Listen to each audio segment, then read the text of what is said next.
नमस्कार। असम आदित्य से मैं काजल आप सभी का स्वागत करती हूँ। आइए देखते हैं आज की पहली खबर। विश्व प्रसिद्ध अंबाजी तीर्थधाम में आज शाम 7 बजे से 51 शक्तिपीठों का परिक्रमा उत्सव शुरू होने जा रहा है। इस अवसर पर गब्बर पर्वत पर विश्व का सबसे बड़ा mythological light and sound show शुरू होगा, जिसमें पूरे पर्वत को हाईलाइट किया गया है। प्रधानमंत्री नरेंद्र मोदी ने इस परिक्रमा उत्सव में श्रद्धालुओं से शामिल होने का आग्रह किया है। विश्व प्रसिद्ध अंबाजी तीर्थधाम में आज से 51 शक्तिपीठों का परिक्रमा उत्सव शुरू हो रहा है। इस अवसर पर गब्बर पर्वत पर विश्व का सबसे बड़ा mythological light and sound show शुरू होगा, जिसमें पूरे पर्वत को हाईलाइट किया गया है। इस भव्य शो की पहली झलक देखने लायक है। इस लाइट एंड साउंड शो को 14 करोड़ के खर्च से तैयार किया गया है, जिसमें हिंदू पुराणों की झांकी को अनूठे अंदाज में प्रस्तुत किया गया है।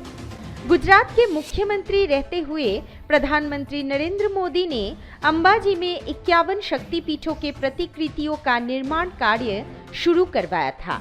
साथ ही मंदिर के शिखर और कलशों को भी स्वर्णालंकृत करने का काम भी शुरू हुआ और आज इसमें इस भव्य लाइट एंड साउंड शो को भी जोड़ा जा रहा है।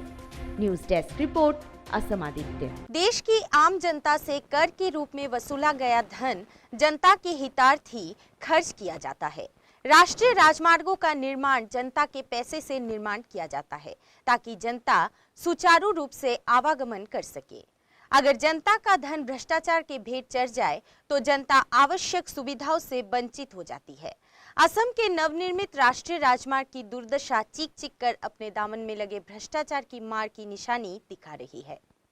हाल ही में बने राजमार्ग गड्ढों में तब्दील हो चुके हैं। इन गड्ढों पर हुआ पानी का जमाव किसी घटना का सबब हो सकता है। विशेषकर डिब्रूगढ़ जोरहाट संयोगी राजमार्ग की हालत बहुत बुरी है। 140 किलोमीटर की दूरी का ये राजमार्ग न सिर्फ खस्ते हाल में है, बल्कि ठेकेदार की कोताही के चलते अधूरा भी है।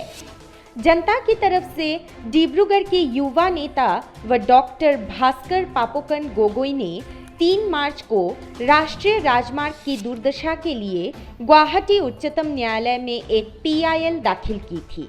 इसके साथ तमाम जनता की शिकायत के बाद भारतीय राष्ट्रीय राजमार्ग प्राधिकरण के शीर्ष अधिकारियों का एक विशेष दल की अगुवाई में सड़क निर्माण में की गई लापरवाही का मुआयना कर तत्काल इसे मरम्मत करवाने का आश्वासन दिया गया था। अब देखना यह है कि सरकार निरंकुश ठेकेदारों पर नकेल कैसे कसती है और जनता के पैसे उनसे कैसे वसूलती है। डिब्रूगढ़ तक जो नेशनल हाईवे है वो काफ़ी दिनों से बहुत ख़राब स्थिति में थे, तो इसमें यातायात का जो सुविधा थे वो बिल्कुल ही नहीं थे, ना के बराबर थे, और गड्ढे इतने थे कि हम ये कह सकते कि रास्ते कम और गड्ढे ज़्यादा हैं। तो इस विषय पर लेके मैंने एक PIL दाखिल किया है गुवाहाटी हाई कोर्ट में, और उस PIL के देने के बाद कल 7 अप्रैल को सेक्रेटरी ट्रांसपोर्ट और MD NHADCL जोरहाट से लेकर डिब्रूगढ़ तक एक बाय रोड आए हैं और आके पूरा स्थिति को समझ चुके हैं, और मुझे आशा है कि बहुत जल्द इस रास्ते का जो नेशनल हाईवे है उसका रिपेयर हो जाएगा और जल्द से जल्द 4 लेनिंग का काम भी समाप्त हो जाएगा। News desk report, Assam Aditya. अब बढ़ते हैं अगली खबर की ओर। कई बार विमान में कोई घटना घट जाने, किसी घटना की आशंका होने, तकनीकी खराबी या अन्य किसी भी कारण के चलते विमान की इमरजेंसी लैंडिंग करवानी पड़ती है। ऐसे में कई बार विमान किसी बड़ी दुर्घटना का शिकार भी हो जाता है। ऐसे ही एक खबर मिली है कि गुरुवार को मध्य अमेरिका में मौजूद कोस्टा रिका में इमरजेंसी लैंडिंग के दौरान एक कार्गो हवाई विमान के 2 टुकड़े हो गए, जिसके चलते हवाई अड्डे को भी बंद करना पड़ा। मध्य अमेरिका में मौजूद कोस्टा रिका देश में गुरुवार को आपातकालीन लैंडिंग के दौरान एक कार्गो हवाई विमान के टुकड़े हो गए। ये दुर्घटना जुआन सांता मारिया अंतर्राष्ट्रीय हवाई अड्डा की है। वहीं इस हादसे के बाद हवाई अड्डे को अस्थायी रूप से बंद कर दिया गया है और ये सुबह 6 बजे तक बंद रहा। जानकारी के अनुसार इस विमान में कोई भी यात्री सवार नहीं था। कार्गो प्लेन में सिर्फ 2 क्रू मेंबर मौजूद थे, जिनको किसी भी तरह की गंभीर चोट नहीं आई है और उनकी हालत ठीक बताई जा रही है। कोस्टा रिका के अग्निशामकों के प्रमुख हेक्टर चाव्स ने ये जानकारी दी है। रेड क्रॉस कार्यकर्ता गुइडो वास्केस के अनुसार फिर भी एहतियात के तौर पर चिकित्सा जांच के लिए उन्हें अस्पताल भेज दिया गया।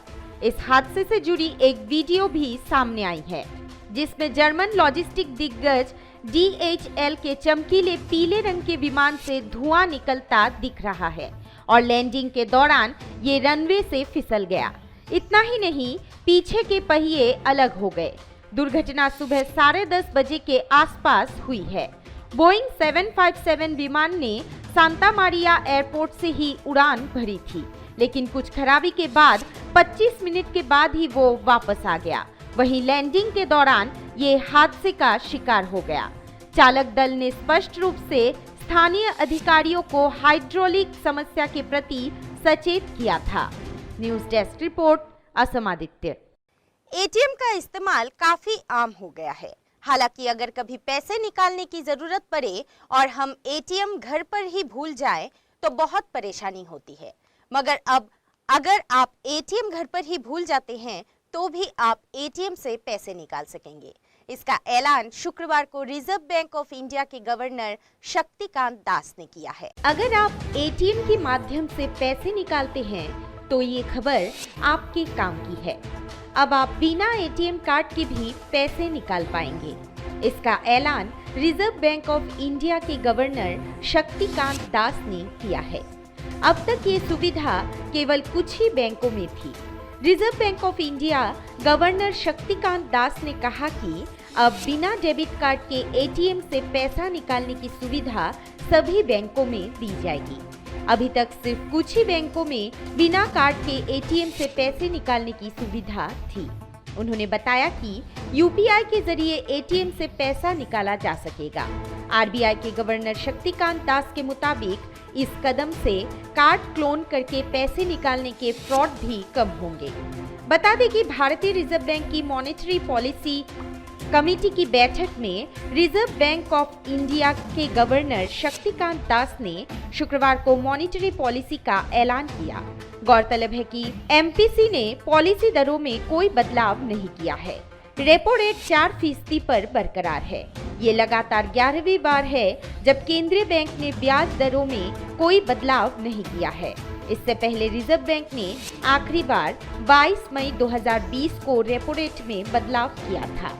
News desk report, Assam Aditya. और अब समय है देश दुनिया के इतिहास में आज यानी कि 8 अप्रैल की तारीख पर दर्ज अन्य महत्वपूर्ण घटनाओं के बारे में बताने की। आज के दिन सन 1857 में ब्रिटिश सरकार के खिलाफ बगावत की चिंगारी भड़काने वाले बैरकपुर रेजिमेंट के सिपाही मंगल पांडे को फांसी दे दी गई थी। 1894 में भारत के राष्ट्रीय गीत वंदे मातरम के रचयिता बंकिम चंद्र चट्टोपाध्याय का कलकत्ता में निधन हुआ था। 1906 में ऑगस्ट डेटर अल्जाइमर रोग से जान गंवाने वाले पहले मरीज बने थे। 1929 में क्रांतिकारी भगत सिंह और बटुकेश्वर दत्त ने दिल्ली असेंबली हॉल में बम फेंका था और उनकी गिरफ्तारी हुई थी। 1973 में स्पेन के चित्रकार पाब्लो पिकासो का निधन हुआ था। इन्हें 20वीं शताब्दी का संभवतः सबसे प्रभावी चित्रकार माना जाता है। 1983 में तेलुगु फिल्म अभिनेता अल्लू अर्जुन का जन्म हुआ था। 2013 में ब्रिटेन की पूर्व प्रधानमंत्री मार्गरेट थैचर का लंदन में निधन हुआ था। और आज ही के दिन सन 2020 में देश में कोरोना संक्रमित मामले 5,700 के पार पहुंचे थे। आज के लिए बस इतना ही। देखते रहिए असम आदित्य। नमस्कार।